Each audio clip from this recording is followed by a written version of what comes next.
After replaying the entire Half-Life franchise with its episodic series, I've started to realize just how chilling the story and what Gordon experiences truly is. To me, Half-Life is a game that I hold extremely dear to my heart. I was only 5 years old when I first experienced the catastrophe which was the Resonance Cascade on my PS2, completely pooping my pants when seeing the Zen creatures teleport to Earth.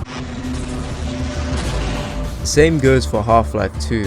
There are just certain parts of the experience which are truly unnerving, whether it be the fantastic sound design or just the overall depressing reality that comes with the game. The grotesque body horror, the fear of the unknown, and the overall idea of discovering hostile extraterrestrial life has always stuck with me.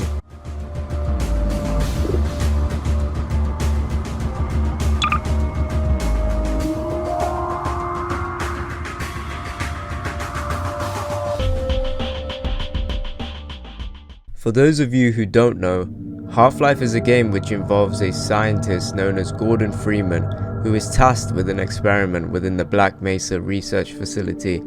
His orders are to collide this crystal into the beams of the anti-mass spectrometer, which completely fails, causing the aliens from that world to come straight to Earth.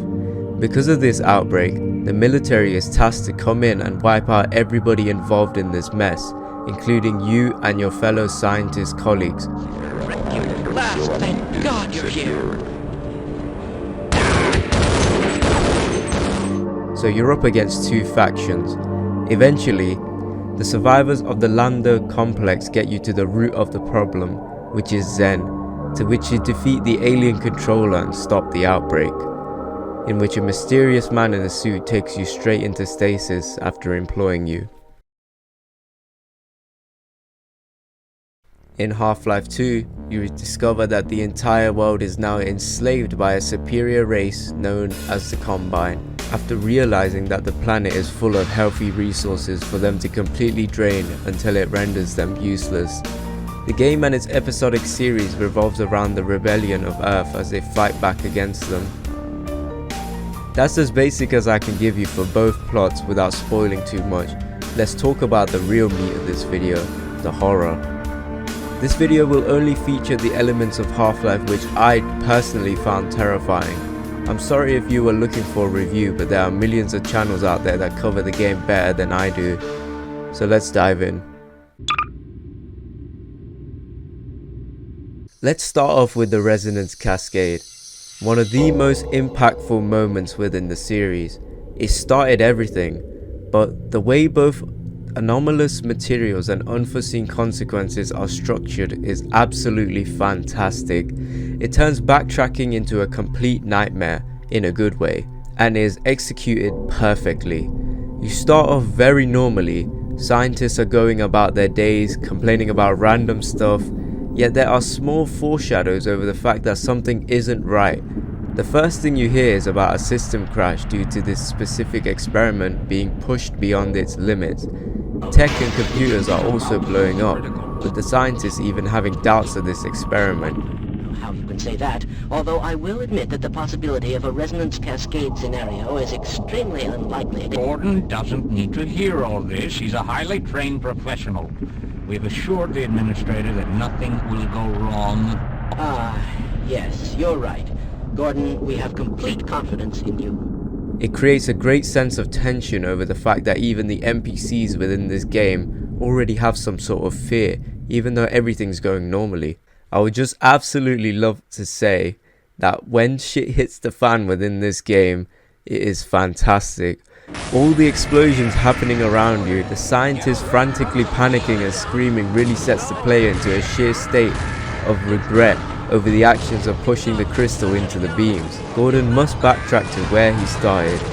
Instead, he is met with the worst case scenario, loud alarms going off, machinery blowing up, the bodies of your work colleagues being scattered and coated in blood throughout the entire facility.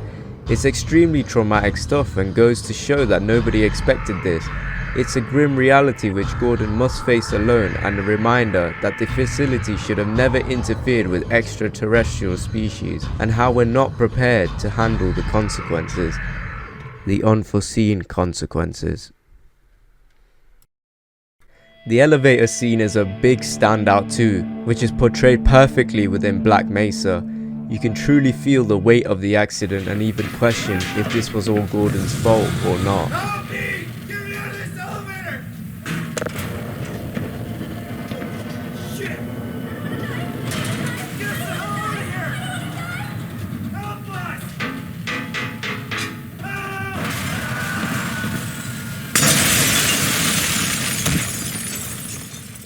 The introduction to the headcrab zombies was fantastic. The security guard is frantically questioning just what the hell these things are. Their designs are truly some of the best in the series. The gaping wide mouths within their ripped open stomachs and the developed body of the host to suit the headcrab's needs is truly some horrific stuff.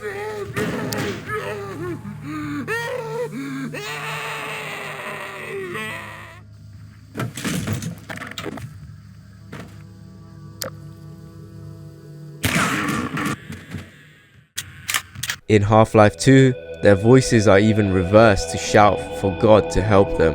This shows us that the host is in perpetual pain, still conscious, but without a mouth to scream.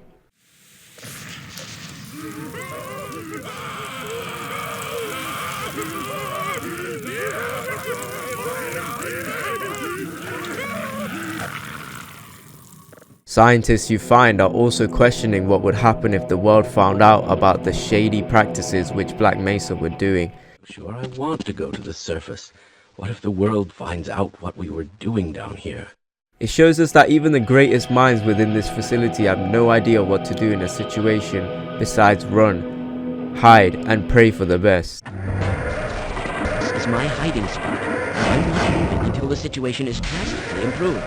Now go away, and don't tell anyone I'm here. Watching the military men gun down all of your colleagues and hunt for you is a very scary element. It just goes to show us that the government is trying their best to cover up this mess by even forgetting about Gordon at one point and resulting in nuking Black Mesa. It shows us that the military is losing to the Zen forces and are forced to result in destroying the place.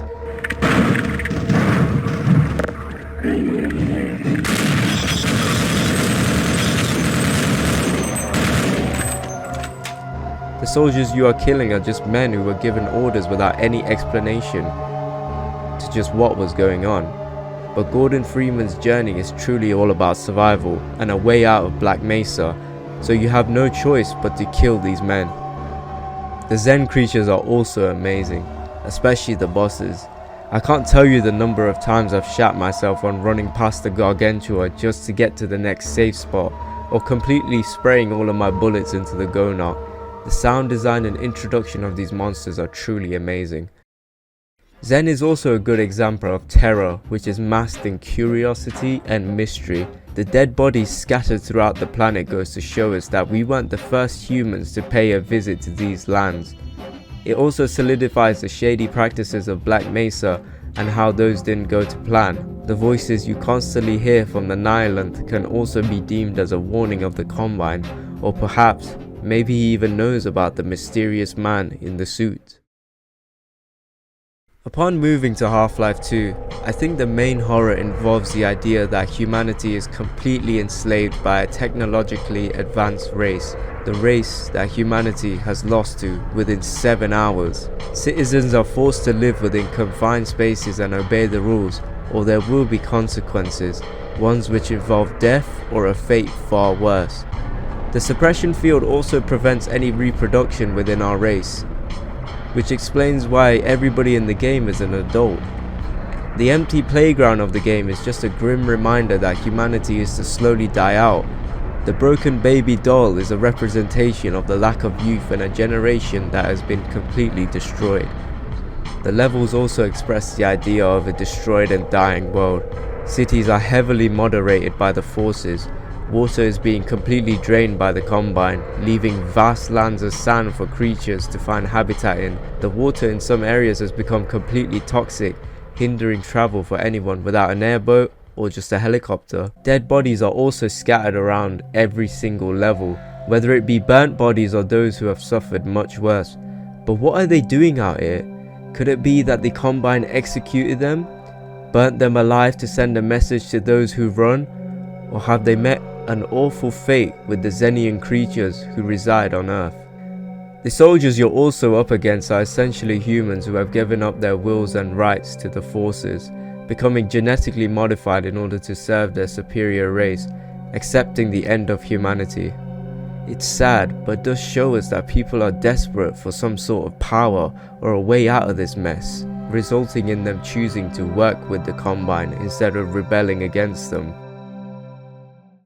Although the Combine's reign over the world is very distressing, I don't think anything can beat the dread of Ravenholm. Ravenholm is a message, a grim reminder of what happens to a town which attempts to reign against the Combine. They completely desolated the once scapegoat town for the rebels by shooting over pods of headcrabs, which soon infected the entire city, and now it's a complete ghost town, affected by numerous variants of these zombies, in which the hosts are in endless amount of pain, serving as nothing more than a vessel for the headcrab to feast on. The city is littered with the dead.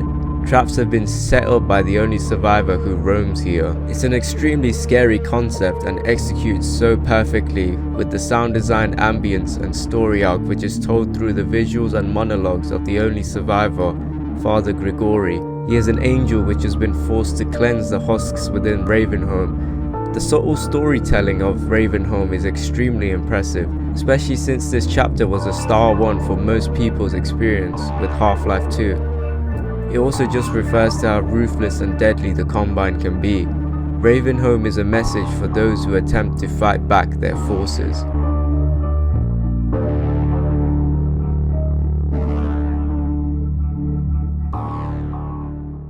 The last entity I want to speak about within the Half-Life franchise is the mysterious man in the blue suit and briefcase which is constantly stalking you. To this day, nobody knows the intentions and motivations of the G-Man, which is what makes him one of the most infamous icons in gaming. There are just multiple theories of what he is, and it's an interesting rabbit hole to dive down, since Valve has left him completely anonymous and secretive. He can instantly freeze time and grab those that he needs out of the entire situation. He speaks rather slow, taking deep breaths after every sentence. His mannerisms are so simple yet so unnerving. His cold stare and threatening aura makes him all the more mysterious. There's not much that I can say about him. He's always got his eyes on you, the player, and you are never too far from him, even if you think you're alone.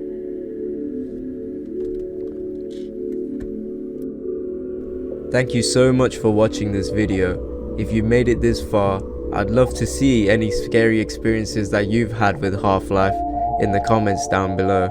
Till the next video, I'm out. Peace.